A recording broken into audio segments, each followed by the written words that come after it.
आज हम बात करने जा रहे हैं एक ऐसे सनसनीखेज मामले की जिसने पूरे उत्तर प्रदेश को झकझोर कर रख दिया है। मामला सिर्फ गौ तस्करी का नहीं है, मामला है एक मासूम छात्र दीपक गुप्ता की जान का, जो नीट की तैयारी कर रहा था, जिसने अपने गांव में हो रही अवैध पशु तस्करी का विरोध किया, लेकिन बदले में उसे अपनी जान गंवानी पड़ी। नमस्कार, रूबरू देख रहे हैं आप और मैं हूं आपके साथ शिवानी रतूड़ी। जी हाँ, ये वही गोरखपुर है जहां अब सिर्फ मातम नहीं बल्कि एक्शन की गूंज सुनाई दे रही है। योगी सरकार इस घटना को बेहद गंभीरता से लेते हुए अब सीधा एक्शन मोड में आ चुकी है।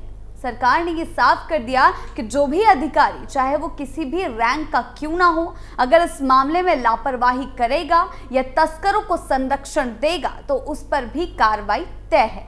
और यही हो रहा है। अब कई पुलिसकर्मी लाइन हाजिर कर दिए गए हैं, बड़े अफसरों को हटाया गया है और थानों पर रातों रात छापेमारी हो रही है। तो चलिए जानते हैं विस्तार से कि कैसे अब पूरे प्रदेश में अपराध के खिलाफ एक निर्णायक मोर्चा खुल चुका है और कैसे योगी सरकार ने खुला ऐलान कर दिया है कि अब तस्करों का खेल खत्म और लापरवाहों की कुर्सी खाली।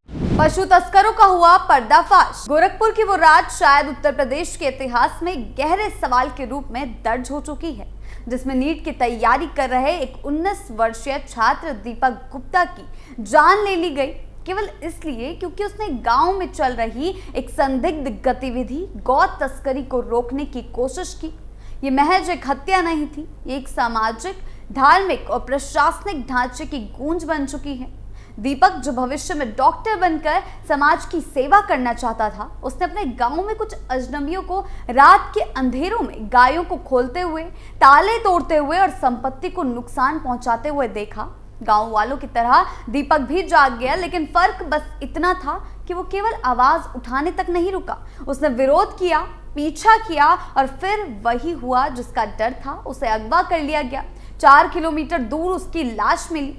ये केवल एक क्राइम स्टोरी नहीं है, ये उस विचारधारा से टकरा रही है जिसे भारत में कुछ लोग कानून व्यवस्था कहकर दबा देना चाहते हैं और कुछ लोग धार्मिक संघर्ष कहकर हवा देना चाहते हैं। और इन्हीं दो छोरों के बीच योगी सरकार का एक्शन अब राज्य बनाम तस्कर की लड़ाई में बदल चुका है।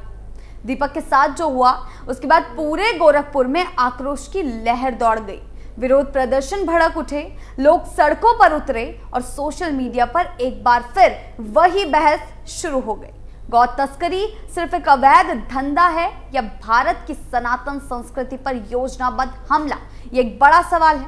दरअसल उत्तर भारत में लंबे समय से गौ हत्या और गौ तस्करी को लेकर जो भावना रही है, वो केवल आस्था की नहीं बल्कि पहचान की भी रही है।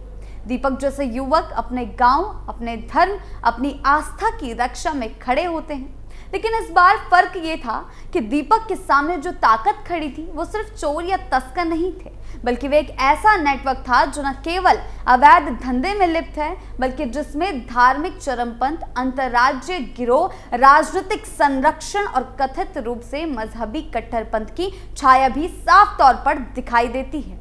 जिस तरह गांव वालों के बयान सामने आए और घटना स्थल से मिली जानकारियां बता रही है, उससे साफ है कि इस घटना को अंजाम देने वाले लोग पूर्व नियोजित, संगठित और अत्यंत हिंसक थे। उन्होंने दीपक को गाड़ी में जबरन बिठाया, उसे बुरी तरह पीटा और फिर जान ले ली, सड़क किनारे फेंक दिया। ये कोई साधारण अपराध नहीं है बल्कि सुनियोजित, भयावह से लिपटा हुआ अपराध है और इसे ऐसे ही देखा जाना चाहिए। योगी सरकार की बड़ी कार्रवाई। उत्तर प्रदेश की योगी सरकार ने इस पर जैसे ही एक्शन शुरू किया, पूरा तंत्र हरकत में आया। गोरखपुर जोन के एडीजी मुथा अशोक जैन ने खुद देर रात 4 थानों का निरीक्षण किया।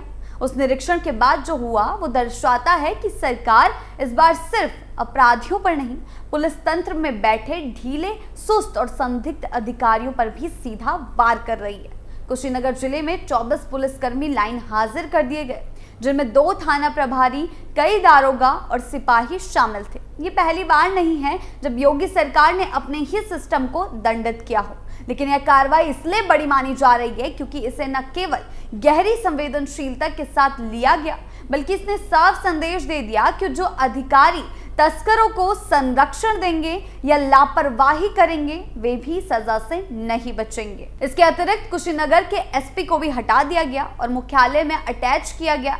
ये सब उस प्रशासनिक दृढ़ता का हिस्सा है जिसमें योगी सरकार अब गौ रक्षा बनाम तस्करी को केवल एक भावनात्मक मुद्दा नहीं बल्कि लॉ एंड ऑर्डर का सीधा मामला बना चुकी है। मामले में अब तक कुल 4 आरोपी अरेस्ट किए जा चुके हैं। लापरवाह अफसरों पर भी गिरी गाज। लेकिन इस पूरे घटनाक्रम में सबसे खतरनाक और चिंताजनक बात यह है कि पशु तस्करी अब उत्तर प्रदेश में महज चोरी या अवैध व्यापार का विषय नहीं रह गया। ये कंटरबंदी जिहादी नेटवर्क का हिस्सा बन चुका है जो सुनियोजित तरीके से गायों की तस्करी करता है, रास्तों का पूरा नक्शा तैयार करता है, किस गांव में क्या रूट लेना है, किस समय पहुंचना है, कैसे विरोध होने पर हिंसा करनी है। और ये वही बिंदु है जहां ये मामला आम क्राइम से अलग होकर आतंकवाद और सामाजिक संघर्ष के दायरे में चला जाता है। जब एक छात्र को सिर्फ इसलिए मारा जाए कि उसने गाय चुराने से किसी को रोका, तो ये साफ हो जाता है कि ये केवल एक शरीर की नहीं बल्कि उस आस्था की भी है जो लाखों भारतीयों के दिल में बसी है। दीपक को मारना इस पूरे नेटवर्क का वो संदेश था जो समाज को डराने के लिए भेजा गया था, अगर रोकोगे तो मारे जाओगे। लेकिन योगी सरकार ने इस बार इस पूरे प्रकरण को न केवल कानूनी कार्रवाई के रूप में लिया बल्कि ये पूरे तंत्र की सफाई का अवसर भी बना। राज्य सरकार अब ऑपरेशन गौ रक्षा के तहत उन इलाकों में तस्करों की पहचान कर रही है जहां पहले पुलिस की पकड़ कमजोर थी। योगी सरकार अब इस मुद्दे को केवल धार्मिक भावना नहीं बल्कि राष्ट्रीय सुरक्षा के एंगल से देख रही है। पुलिस विभाग को सख्त निर्देश दिए गए कि किसी भी स्तर पर लापरवाही बर्दाश्त नहीं की जाएगी, चाहे वह किसी दरोगा की हो या बड़े अफसर की। योगी सरकार की कार्रवाई इस बार परंपरागत प्रशासनिक भाषा तक सीमित नहीं रही बल्कि ये दिखी है जमीन पर, थानों में, चौकियों पर और खाकी वर्दी में बैठे उन लोगों पर जो अपने कर्तव्यों को भूल चुके थे। एडीजी जोन अशोक जैन ने खुद रात भर जिले भर के 4 लेन थानों और चौकियों का निरीक्षण किया और उसी निरीक्षण के बाद ताबड़तोड़ आदेश जारी हुए। नतीजा, कुशीनगर जिले के 24 पुलिसकर्मी लाइन हाजिर, जिनमें 2 थानेदार, आधा दर्जन दारोगा, हवलदार और सिपाही शामिल थे।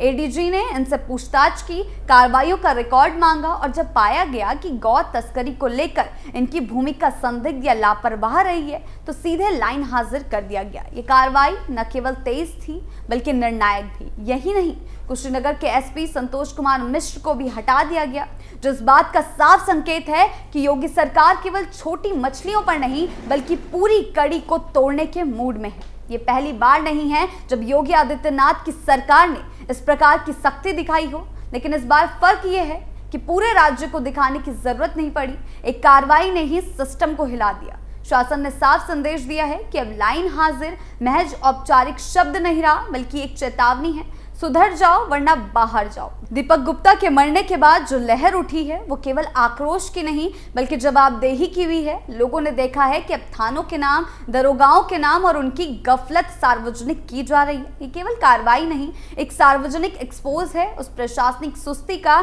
जो वर्षों से तस्करों को फलने फूलने देती रही है। पशु तस्करी अब उत्तर प्रदेश में महज एक अवैध धंधा नहीं रह गया, ये एक संगठित अपराध है जिसके पीछे लॉजिस्टिक्स, फंडिंग, नेटवर्किंग और कभी कभी राजनीतिक या मजहबी संरक्षण तक की आशंका सामने आती रही है। योगी सरकार इस वास्तविकता को पहचान रही है और उसी के अनुरूप अपने एक्शन की दिशा बदल रही है। अब ये सिर्फ चोरी या जानवरों के गायब होने का मामला नहीं रहा, अब ये अंदरूनी आतंक के उस मॉडल की तरह है जो समाज को डराकर, युवाओं को कुचलकर और प्रशासन को चुप रखकर अपने मंसूबे पूरे करता है। लेकिन अब जिस तेजी से ऑपरेशन क्लीन अप शुरू हुआ है उसने प्रदेश के कोनों में बैठे स्लीपर नेटवर्क को भी डरा दिया है। गौर करने वाली बात यह भी है कि योगी सरकार सिर्फ अपराधियों या पुलिस कर्मियों पर ही नहीं बल्कि पूरे थाने कचहरी सिस्टम को हिला रही है। वो कह रही है कि अगर तुमने ड्यूटी नहीं की तो कुर्सी नहीं रहेगी। यही वजह है कि रात के 3 बजे तक 24 में से सभी पुलिसकर्मी लाइन में आमद दर्ज कर चुके थे। ये दर्शाता है कि अब कोई भी अधिकारी चाहे जितना रसूखदार क्यों ना हो, अगर वो जनता की सुरक्षा में चूक करेगा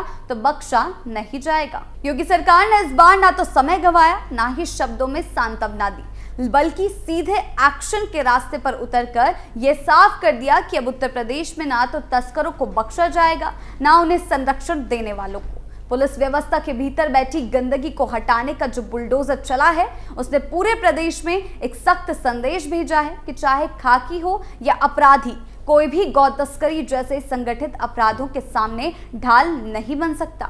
अब दीपक जैसे युवाओं की कुर्बानी बेकार नहीं जाएगी, क्योंकि शासन ने ये युद्ध एक घटना के तौर पर नहीं बल्कि एक मिशन के रूप में लिया है। उत्तर प्रदेश को अपराध, कट्टरता और तस्करी से मुक्त करने का मिशन, यही वे बदलाव है जिसकी मांग प्रदेश की जनता वर्षों से कर रही थी और आज जब ये कार्रवाई जमीन पर दिख रही है। आपकी इस बारे में क्या राय है, हमें कमेंट सेक्शन में जरूर बताएं। नमस्कार।